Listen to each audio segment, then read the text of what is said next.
us to build capacity for insight sooner, giving our members a time advantage on insights at the intersection of people and technology, and giving our faculty and university collaborators a relevance advantage to their research because of the input from the business community. So today, and with great appreciation to Microsoft, we're going to talk about empowering digital self-determination. I just want to say the point where we are now is the result of the symbiotic relationship between the user needs and the businesses. It's absolutely impossible for innovation to happen unless the two things come together. So these two layers, they need to be in complete harmony in order for the whole ecosystem to coexist. If you have engagement and you can't support it with infrastructure, what happens is the whole thing collapses. Similarly, if you have infrastructure but no engagement, then the cost of the infrastructure is going to collapse the whole system. The concept is that we have different personas and different, we establish different personas, and along with that, different contexts in the digital online world. And in each of those contexts, there are data that really needs to sit really within that context. And there are certain views, norms, behaviors, etc. that are associated with that context. In the physical world, we control those contexts, and contextual integrity means that the norms and behaviors for those contexts, the data that was being exchanged for that context, stay within that context. In the digital world, because of some of the capabilities of the digital medium, as Natasha explained this morning, it's easy to violate contextual integrity. In other words, aggregate data in a way and use it for a different context, often potentially without the user knowledge. One of the things that people often do is they'll sign up for these great applications. You know, they're find followers fast, find out who's unfollowing you. There are these promises of these really great things that you're buying into, and by doing that, you're providing them information, whether it be your name, your number, your password. It's most often your password, an account name to your Twitter account, and that access that they have then allows them to, you know, publish on your behalf and give you this information that they're promising, and great deal.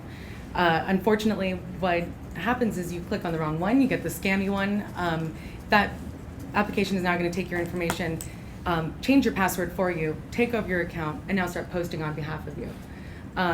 So one of the things we're trying to do to solve that situation is that now when you go to log back into your account, to re-access your account, you are prompted to, hey, maybe you should go check out your applications, and maybe you should go check out and see who's accessing your account. Maybe they're not these trusted people that you thought they were, and allow you to manage that and fix that before you have a chance to move on and keep using the site. And those are kind of the small things that we've been trying to work towards to bring attention without scaring everyone. And so we talk about issues of privacy and security, we talk about issues of privacy and reputation in particular, because they care about their reputation and they care about what information is going online about them and what the implications are for them and their friend groups. And of course this gets to another issue of Facebook and social networks and why people care. But I also know that kids do have a nuanced view of what privacy is. More so than you'd think, and a lot of the messages they get from their parents have to do with safety. Watch out for strangers, watch out for strangers, watch out for strangers, protect our credit card, protect our credit card. And if everything is about protection and fear, this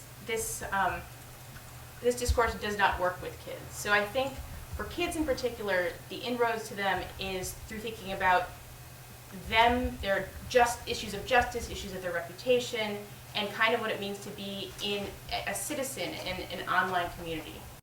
Interact. There's a layer of communication that we cannot control. There's a subconscious back and forth that goes between us that has been around since the days of monkeys, since birds, since fish, and as things that are alive, we've always had multiple channels of communication. So this is not a new idea. Psychologists have known for a long time, since Freud, that there's a subconscious layer that's been transposed from people. But as social scientists, we've never been able to study this with any level of rigor because there's never been the proper tools to really access this subconscious nonverbal, biological, evolutionarily residual layer that's out there. It's only in this era of what we call big data, where computers and sensors have just filled the air with aspects of your identity, that we can actually give this a rigorous and holistic treatment. This work began, I said, 9 years ago, and it began because of mediaX, and has continued for 9 years, constantly supported by mediaX and companies that work with it. So the first work we did with mediaX was sponsored by a number of car companies, including Nissan, Toyota, a few others. And they wanted to be able to stop car accidents, stop bad driving behavior before they occurred. And so for this, what we did is we brought in hundreds and hundreds of drivers into what you see here, which is a driving simulator. Here you've got 2 cameras. The cameras are constantly trained on his face, and we're measuring what he's doing. Meaning he's operating in this virtual driving simulator. He really feels like he's on the road, and every event that happens, ranging from moving the wheel to 1 degree to changing lanes when he shouldn't, to not putting his blinker on, we know when he's having bad driving behavior. Let me talk about basically what we do. We've been involved in enforcing federal laws that protect consumers' privacy for since the 70s, since the Fair Credit Reporting Act that was mentioned earlier first came out.